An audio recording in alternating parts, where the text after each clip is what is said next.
video. Today we're going to talk about how to change your body with nutrition. We're going to break it down into 5 parts, but for this video we're just going to talk about the first part. And then each other part will be its own short video. So if you don't want to watch each video, if you don't want to watch one long video, you can watch smaller videos, especially if you already understand one aspect of what we're going to discuss. So we're going to discuss the macronutrients and their timing. And nutrient timing is critical when you are trying to change your body. You might have heard the term macros before. It's a buzzword in the fitness community. Macros stands for macronutrient. There's macronutrients and micronutrients. Macronutrient is a large nutrient group: protein, fats, carbohydrates. Micronutrients are minerals and micronutrients. Basically, the constituents that make up proteins, carbs, and fats break down into further smaller molecules that your body needs. So when do you need to eat? What do you need to eat? How much do you need to eat? Well, most important, when did you last eat?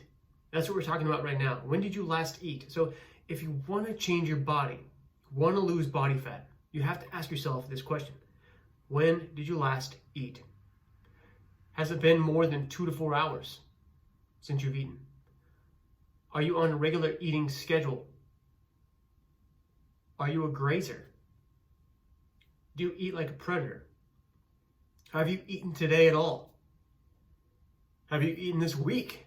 Have you eaten the past couple days? We need to identify and set a pattern for when we eat, how often we eat, and we need to stick to it, because consistency, like in your exercise, consistency in your diet and your nutrition, is going to help regulate your metabolism and stabilize your blood sugar. So when you may have heard you need to eat 6 small meals a day. Now, traditionally, that comes from the bodybuilding side of fitness training. That is a modus operandi that is a little outdated now, but it's still effective. But why do we eat 6 small meals a day? So we stay consistently full all day, throughout the day. What does that do? 2 things. It's going to tell your body, I'm going to get more food later, so it's okay. You don't need to store fat. 2, it's going to regulate your blood sugar. Your body's not going to do this. You're not going to have that 2 o'clock crash.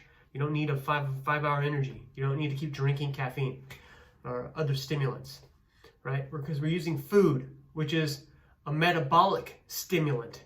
It stimulates your metabolism because your metabolism has to heat up to burn the calories from the food that you just consumed to give your body energy. It's not a stimulant like caffeine or coffee or soda or whatever, sugar. You know, where you drink it for the sheer fact that you need energy because you're tired. So metabolic energy, stimulants, they're different. We need to get energy from our food so our energy levels stay consistent, right? We don't need to take naps every day. It's not necessary. Sleep when you're dead, okay? Do you have a regular eating schedule? So is it going to regulate your blood sugar? We need to maintain our muscle mass as well. There's a reason why we eat so often when we're weight training. It's because we need fuel. You need protein. Your body can't make new muscle for you, make your bones denser, if it doesn't have the proper fuel. So if you don't eat enough protein, you've been working out for a couple of years, maybe you're not putting on the size you want. That could be why. It's a lack of supply. Protein is a building block of your muscle fiber. If you have no protein, there's no muscle fiber to build. You can't build muscle with fat. Fat is an energy source. When people say, I turn fat into muscle, it's not true. Fat burns, and then you work out, and then you build muscle using the resources you get when you eat protein, okay? Number 3 was, are you a grazer? Do you eat 3 to 5 small meals a day? Or do you eat more like a predator? Consume 1 to 2 meals a day. With the advent of the late double lots, the 2020, 2012, 2015, CrossFit came on the scene, you know, things kind of changed. Paleo got big. Keto came on the scene, even though that's old. It came back, I should say. A repackaged Atkins-style diet. The sort of predatory, primal eating came into play. There was another one. Paleo, keto, I don't know. Something like that, same kind of stuff. Basically, intermittent fasting would fall into that category, the predatory style of eating. You go all day, you don't eat, 20 hours, and then bam, you eat all your calories right then. The other way, you eat a couple meals a day, then you sort of stop eating by dinner. So part A is done now. So you can ask yourself, when did you last eat? And if you're trying to lose body fat, you need to stay consistent with your diet. You need to stay consistent with your meals.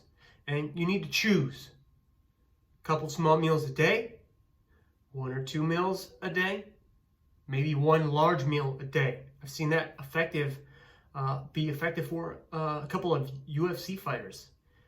I do that actually sometimes. Today, I just ate at 4:30, first meal of the day. Actually, I take that back. I had 3 eggs this morning. Eggs and coffee, that was it. All day, didn't eat. Had food, protein shake. Had a salad with some beef. Pretty good, okay? So figure out how you want to eat, figure out when you want to eat, and try to stick on the schedule. Now, stay tuned for part 2. We're going to talk about where your protein is and where it comes from.